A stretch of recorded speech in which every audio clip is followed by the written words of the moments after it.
Dorigon che diceva ma ci prestate? No, nessuno ci presta nulla, siamo noi che dobbiamo costruirci anche dal punto di vista finanziario la nostra forza, e Veneto Business ha anche questa caratteristica, deve costituire un polmone finanziario per le attività anche di supporto all'ottenimento dell'indipendenza del Veneto. Quindi una parte del volano economico che metterà in gioco Veneto Business sarà dedicato proprio come oggetto sociale a questo risultato. Quindi noi veneti siamo abituati a non aspettare che la manna ci cada dal cielo, ma la nostra cultura ci ha sempre fatto realizzare concretamente i nostri progetti, individuare quelle che erano le leve per poi dargli attuazione. Allora, senza ulteriore perdita di tempo, presento appunto innanzitutto Fabio Granello, che è advisor di Veneto Business per la Polonia. La Polonia è un grande mercato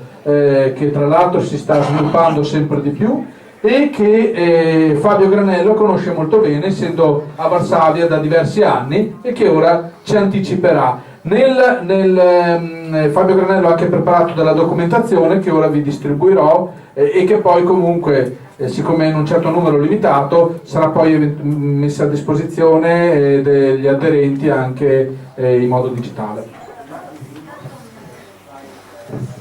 Allora, buonasera, sono Fabio Granello, da 10 anni vivo in Polonia, lavoro in Polonia e ci siamo dedicati all'attività di consulenza commerciale e fiscale nel paese, se mi sentite bene, appunto in Polonia. E come sapete adesso cerco di concentrare un attimino quello che può essere un'eventuale collaborazione appunto con questo paese che negli ultimi anni ha portato a, come sapete benissimo sicuramente, a un PIL che ha sempre tenuto una positività, a investimenti che ultimamente sono sempre più consistenti, soprattutto non solo da attività e imprenditori italiani, ma anche da spagnoli, americani. Stanno proprio investendo in questo paese perché sta dando molte opportunità. Allora, volevo passare subito a un attimino, sapete, la Polonia è un paese che confina con la bellezza di 7 paesi, che è la Germania, la Repubblica Ceca, la Repubblica Slovacca, l'Ucraina, la Bielorussia, la Lituania, la Federazione Russa, l'enclave del Kaliningrad, ed è una popolazione che ha più di 38 milioni di abitanti. La lingua ufficiale è il polacco, anche se comunque imprenditori e chi comunque vuole intraprendere un'attività in Polonia con l'inglese, insomma, si può tranquillamente comunicare. La moneta è lo zloto è la moneta che nel 2004, appena entrata in comunità la Polonia, doveva essere sostituito in breve tempo, ma dopo è stato rivelato il 2007, dopo aspettiamo i mondiali, gli europei di calcio 2012, siamo nel 2013 e all'ultima proprio di qualche settimana fa, fino al 2020 sicuramente l'euro in Polonia non si vedrà. Non si vedrà. È un'economia che appunto grazie a questo zloto con la loro moneta si fanno l'economia loro, quindi fanno un bilancio ogni 6 mesi e quindi anche il cambio cambia ogni giorno. C'è proprio un cambio che oggi è un 4,20, ieri era un 4,09, domani sarà un 4,30, sotto le vacanze sarà più alto, dopo le vacanze tornerà più su, quindi è sempre ogni mese che vaccina. Le principali città sono Varsavia, che ha 2 milioni e mezzo di abitanti, con il introito della capitale, insomma. Poi c'è Łódź, Cracovia, Wrocław, Poznan e Danzica. Come dicevo, appunto, una popolazione di 38 milioni, dove un 60% è una popolazione giovane che arriva ad avere 40, 35, 40 anni. Quindi anche il capitale umano è consistente, perché ci sono 24 milioni di polacchi che è in età produttiva, quindi un 60% della popolazione polacca è in età produttiva, e oltre 20 milioni di giovani parlano lingue straniere e più di 2 milioni sono studenti universitari.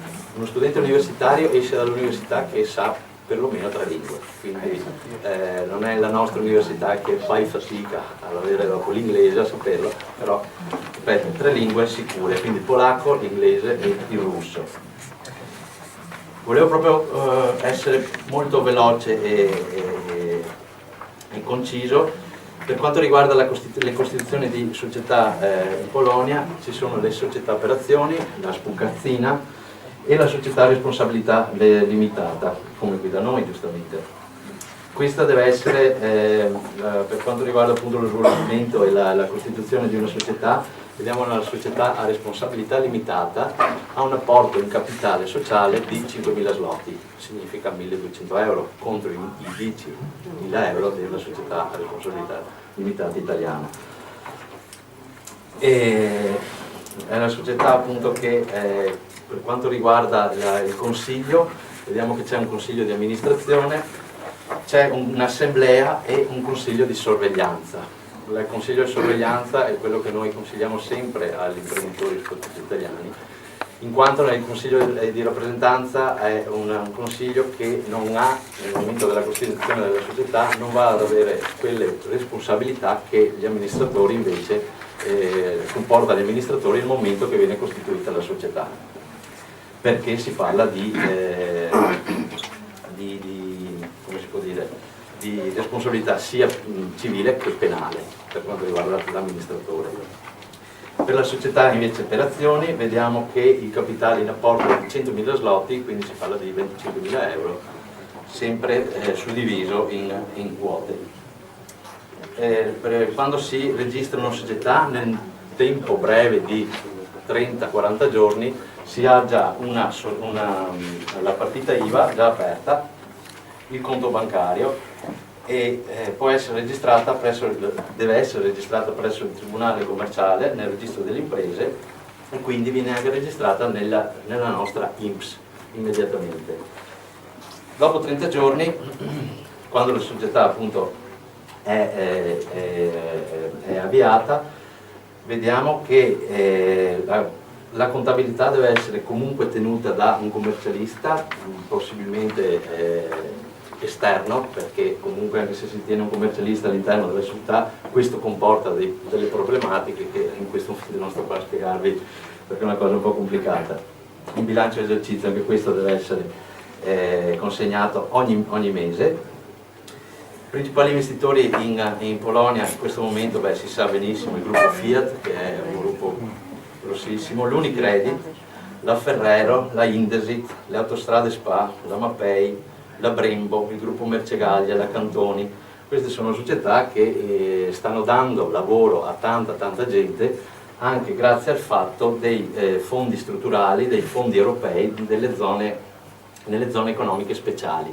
Ci sono delle zone, quando la Polonia è suddivisa in voivodati, ci sono 14 voivodati dove queste zone vengono definite speciali proprio perché con l'anno scorso sono stati dati la bellezza di 60 milioni di euro e quest'anno invece sono stati stanziati per il periodo che andrà dal 2014 al 2020, sono stati stanziati altri 72 milioni di euro. Cosa significa cosa sono queste zone speciali? Sono delle zone dove praticamente sono zone non abitate o comunque caratterizzate dalla presenza di foreste, di zone rurali che sono destinate praticamente all'esercizio di un'attività economica a condizioni speciali da quest'anno fino al 2020 e dove sono disponibili degli incentivi statali e iter burocratici che sono semplificati per quelle imprese sia polacche e straniere, perché la società polacca o società straniera che apre comunque la società polacca vengono trattate allo stesso modo. Le condizioni comunque per beneficiare di queste zone sono che innanzitutto ci deve essere un investimento minimo di 100.000 euro, la durata minima dell'investimento deve essere di 5 anni e si deve dare un mantenimento ai nuovi posti di lavoro per almeno 5 anni, per quanto riguarda invece le piccole e medie imprese per almeno 3 anni. Le agevolazioni che ci sono per quanto riguarda queste zone sono innanzitutto il lotto che viene offerto a un prezzo molto vantaggioso rispetto a altri terreni, l'esenzione dall'imposta sul reddito d'impresa, che questo significa che per una decina d'anni praticamente, perché si ha un rientro del 75% in alcune zone, tipo vicino a Cestocova, viene ridotto, c'è un'esenzione praticamente di questa imposta. Gli sgravi di imposta sugli immobili, ci sono degli sgravi fiscali sui mezzi di trasporto, incentivi non fiscali per l'assunzione del nuovo personale e incentivi non fiscali relativi alle procedure sempre di investimento. Polonia fa parte appunto del mercato comune, quindi non ci sono più problemi doganali, perché fino al 2004 qualsiasi cosa entrava in Polonia, anche un semplice chilo di caffè, doveva essere tassato e come si dice, messo un dazio e comunque una banderuola su ogni cosa che entrava, quindi veniva controllato qualsiasi cosa. Dal 2004 appunto, dato che non essendoci più questi problemi doganali, vigono comunque tutte le normative europee, quindi tutto è marchiato CE e non c'è più nessun problema. Lo scambio con l'Europa è un 57,2% di import e un 76% di export di queste transazioni commerciali internazionali. Altro da aggiungere. Sì, la cosa più importante sicuramente che c'è in Polonia è l'aliquota fiscale per le imprese. Per quanto riguarda le imprese, qualsiasi impresa, sia SRL sia SPA, la tassa che si va a pagare sull'utile è del 19%, quindi è una tassa che sicuramente può portare, ma qualsiasi importo hai di reddito è sempre il 19%. Mentre per quanto riguarda le persone fisiche abbiamo due scaglioni sono previsti appunto due scaglioni fino agli 88.000 zloty, che significa un reddito di 22.000 euro, si paga un 18% di tassa, oltre questi 22.000 euro, 22-23.000 euro, si paga il 32%, qualsiasi sia l'importo che si va a guadagnare. Altro che si può velocemente illustrare. Stai facendo quello che... ok. Altro che si può... per quanto riguarda anche il diritto del lavoro, vediamo che in Polonia non abbiamo problematiche, non ci sono le problematiche per quanto riguarda l'assunzione di personale, in quanto anche se viene assunta una persona con contratto a tempo indeterminato, se c'è una giusta causa, dalle 2 settimane ai 3 mesi il dipendente può essere licenziato. Se c'è una causa che è molto pesante, molto valida, può essere licenziato immediatamente. Anche se fa un ricorso a un giudice, il giudice al massimo può dare una retribuzione di 3 mensilità e comunque se il datore di lavoro non vuole più il dipendente non lavora più in quella ditta. Per quanto riguarda anche, vediamo un attimo velocemente, gli immobili, immobili e terreni si possono acquistare dal 2004 senza nessuna problematica, perché fino al 2004 anche gli altri europei dovevano fare una richiesta al Ministero degli Interni, mentre dal 2004 l'europeo non deve più appunto richiedere al Ministro degli Interni il permesso e si possono acquistare sia terreni sia edifici, anche se nel terreno non è che ci sia l'acquisto del terreno, perché c'è un usufrutto perpetuo che va dai 40 ai 99 anni, dove tu ogni anno paghi un canone al comune o comunque allo Stato e comunque tu puoi costruire, puoi comprare degli edifici già sopra questo terreno, però il terreno in sé non è che lo compri, come succede qua da noi, che quando l'hai comprato è tuo. Quindi anche questo è un vantaggio e ripeto, può essere una cosa molto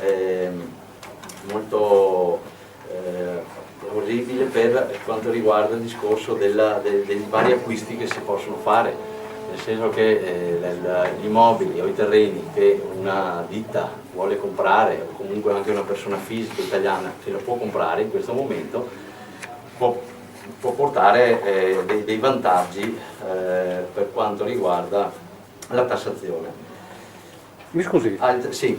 ma quando uno compra, tra virgolette, il terreno, e quindi sostanzialmente compra il diritto d'uso, Sì.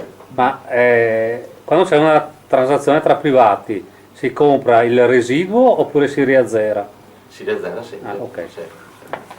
E comunque ripeto, c'è questo canone che è comunque un'aliquota molto bassa, una percentuale molto bassa di canone appunto da pagare o allo Stato o al comune. Sì, no, perché altrimenti uno più aveva il terreno e più si deprezzava, Certo, insomma. certo. Invece così no, si riazzera. Si riazzera sempre. Ok.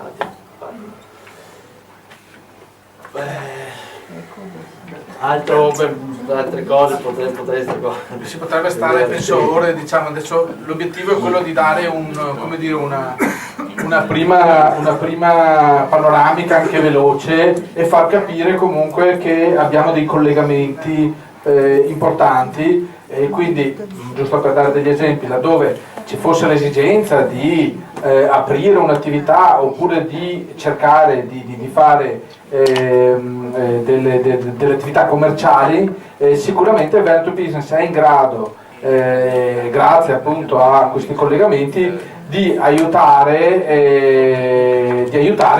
a sviluppare queste relazioni commerciali, che possono essere aperture di punti vendita, recruiting, selezione di personale, consulenza amministrativa, consulenza del lavoro, e tutte quelle attività che sono diciamo difficili da fare se non si hanno i collegamenti in loco e le partnership corrette. Ecco, il senso diciamo, di aderire al Veneto Business è anche di avere questi servizi e queste facilitazioni, chiaramente.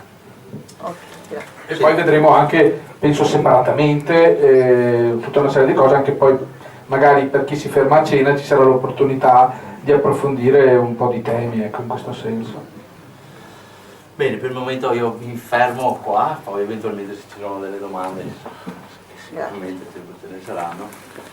Intanto grazie, passo la parola a Gianluca.